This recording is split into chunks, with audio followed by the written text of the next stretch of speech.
The smoke that followed Elliot. Elliot Marsh had always believed he was used to the stillness of Graydon, a city forever wrapped in a thick layer of ash-colored haze. It wasn't natural fog.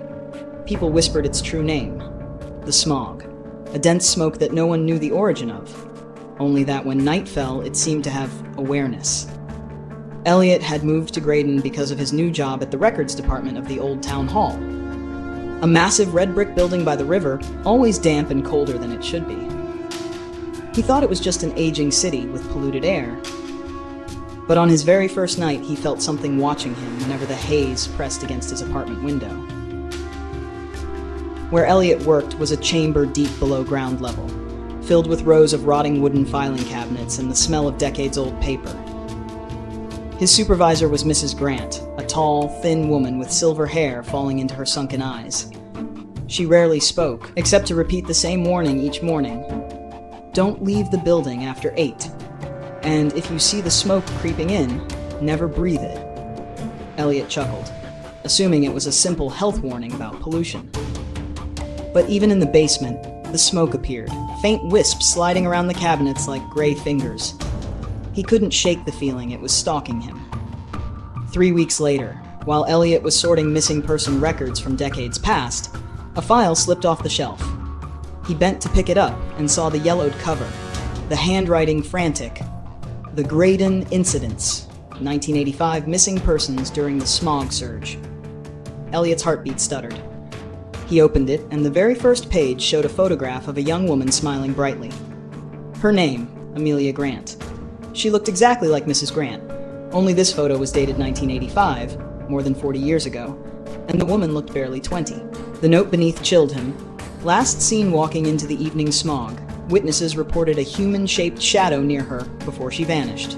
Elliot sensed someone standing behind him. He turned, only a long, empty hallway stretched out. But smoke was slipping under the basement door, curling around his ankles. He hurriedly shut the file, but a loose page fluttered out. It had only one sentence. It follows the lonely. From that day, Elliot never felt alone in the archive. Whenever he turned his back, papers rustled, cabinets trembled, as if something moved through the rows when he wasn't looking. Sometimes he glimpsed a figure at the far end of the corridor, a silhouette completely black, featureless, wrapped in swirling haze. Every time he blinked, it vanished. One evening he worked late. The clock struck 8.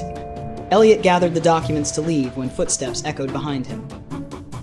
Slow, heavy, yet soft, like stepping on mist. He spun around. No one. Only a thick streak of smoke climbing the edge of his desk. The basement door slammed shut. The haze grew heavier, swallowing the yellow lights.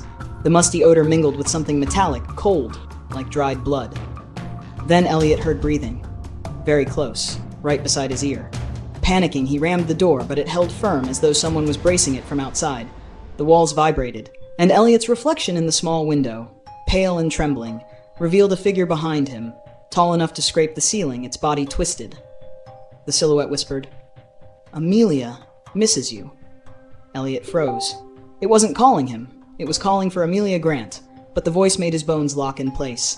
Smoke curled around his neck and arms, tugging. A burst of light split the haze. The door flung open, and Mrs. Grant stormed in, a high-powered flashlight aimed at the shadow. The thing recoiled, dissolving like ash caught in wind. She grabbed Elliot and dragged him upstairs. "You looked through the records, didn't you?" Her voice trembled. Elliot nodded. Mrs. Grant exhaled, defeated. "That thing isn't smoke. It's what remains of those who disappeared in Graydon. It remembers the people it took. It calls me Amelia because..." She paused, her eyes reddening. "Amelia was my younger sister. She vanished on a smog night like this." Elliot stared in disbelief. Mrs. Grant met his eyes, exhausted. "It follows those who are alone. It's drawn to anyone who works in isolation, and once it notices someone, it rarely lets go." That night, Elliot couldn't sleep. His room was pitch dark except for the streetlight glow. Outside, the smog was thicker than usual, drifting in long ribbons. Around midnight, a soft tapping came from the window. Tuck, Elliot bolted upright. A second tap, louder. Tuck! He approached, heart hammering. A handprint was smeared across the glass, a print made of gray dust. A familiar voice murmured through the fog. "Amelia? No, not Amelia." It was calling. Elliot. The warped voice stretched. Elliot, open it. I found you. Smoke gathered along the roof, trickling toward the window scene. The glass vibrated. Elliot stumbled backward, collapsing onto the floor. A thin crack split across the pane. The smog had found a way in. The next morning, Mrs. Grant arrived at the town hall, but Elliot wasn't there. His phone rang endlessly. His apartment was empty. All belongings remained, except the window was wide open, and on the floor lay a single footprint, dark and smoky. In the archive, a file sat on the desk, newly added during the night. Missing person, Elliot Marsh. Last seen during the midnight smog. Below it, someone had scrawled a final line, the ink smeared like soot. It never stops following. And at the far end of the basement hallway, among the ancient filing cabinets, a smoke-shrouded figure stood motionless, waiting for the next one.